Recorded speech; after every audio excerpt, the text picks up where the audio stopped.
নমস্কার বন্ধুরা, দেখো এর আগে আমি তোমাদের দেখিয়েছি সাদা ডানা, সাদা কাকাতুয়া। এটা হলুদ কাকাতুয়া হবে, তাই ডানাগুলো হলুদ হবে। ডানাগুলো হলুদ রং দিয়ে নিলাম। এবার আমার যে পাখি যার মধ্যে বসবে এগুলোকে দল বলে। মানে এই সাদা কাগজের পৃষ্ঠা আমি সরু সরু করে কেটে নিয়েছি, ফাঁকাটির গায়ে জড়াচ্ছি, এটাকে দল জড়ানো বলে। আর যে দাঁড়টায় জড়ালাম ওটা দাঁড় বলে। মানে আমরা যে ছোলা কাটি সেই ছোলাটাকে টুকরো টুকরো করে, মানে একটা হাতের মাপ আছে, ওই হাতের মাপে কেটে নিতে হবে। আর ফাঁকাটিটাকেও ওই হাতের মাপে এক হাত মেপে, কুনু থেকে এক হাত মেপে কেটে নিতে হবে ছোলাটা। আর এই ফাঁকাটির গায়ে এইভাবে দল জড়িয়ে দিতে হবে, আর এই ছোলার ওইটার মধ্যে এইভাবে দল জড়িয়ে দিতে হবে। এবার আমি পাখির যে ঠোঁটটা লাগাবো, পাখির ঠোঁটটা একটু ছিটে দিতে হয়। আমি যে পর লাগিয়েছি, বজমা লাগিয়েছি, সব তো এক এক করে তোমাদেরকে ভিডিওতে দেখিয়েছি বন্ধুরা। তো এবার এই যে দেখাচ্ছি ঠোঁট লাগানো, দেখো মুখটা একটু ছিটে নিলাম, নিয়ে আটা দিয়ে লাগিয়ে ঠোঁটটা লাগিয়ে দিলাম। এবার আমি যে লাল চোঁয়া রং দিই, এই চোঁয়াটা কিরকম সরু সরু করে এই ছোটো ছোটো করে কেটে নিতে হবে।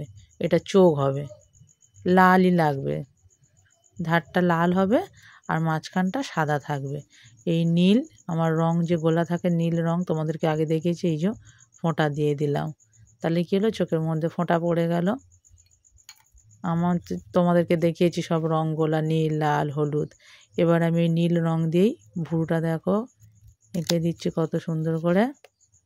পাখি দুটো ভ্রু হচ্ছে, দেখো কত সুন্দর লাগছে দেখতে।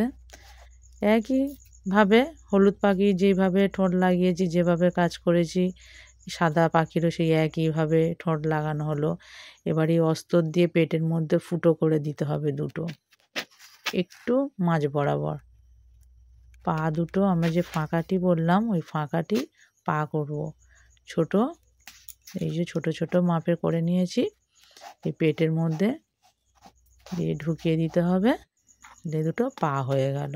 এইভাবে আগে অস্ত্র দিয়ে ফুটো করে নিতে হবে, তারপর ওই দুটো আটা দিয়ে পেটের মধ্যে লাগিয়ে দিতে হবে। আর আমি যে বললাম ফাঁকাটির মধ্যে দল জড়িয়েছি, ছোলার মধ্যে দল জড়িয়েছি, এই যে এবার দাঁড় তৈরি হচ্ছে, এই দাঁড়ের মধ্যে পাখিটা বসবে।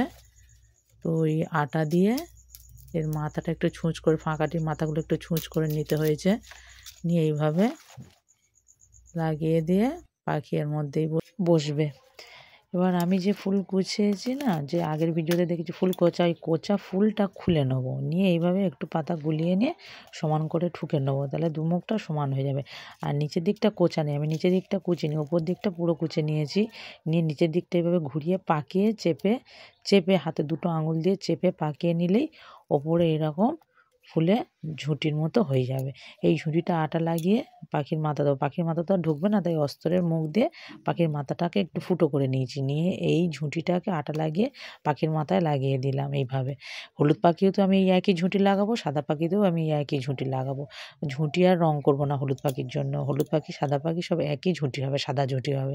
রং করলে ঝুঁটিগুলো পুরো চুপসে যাবে। নমস্কার বন্ধুরা, পাখি ডাঁড়ের ওপর বসে আছে।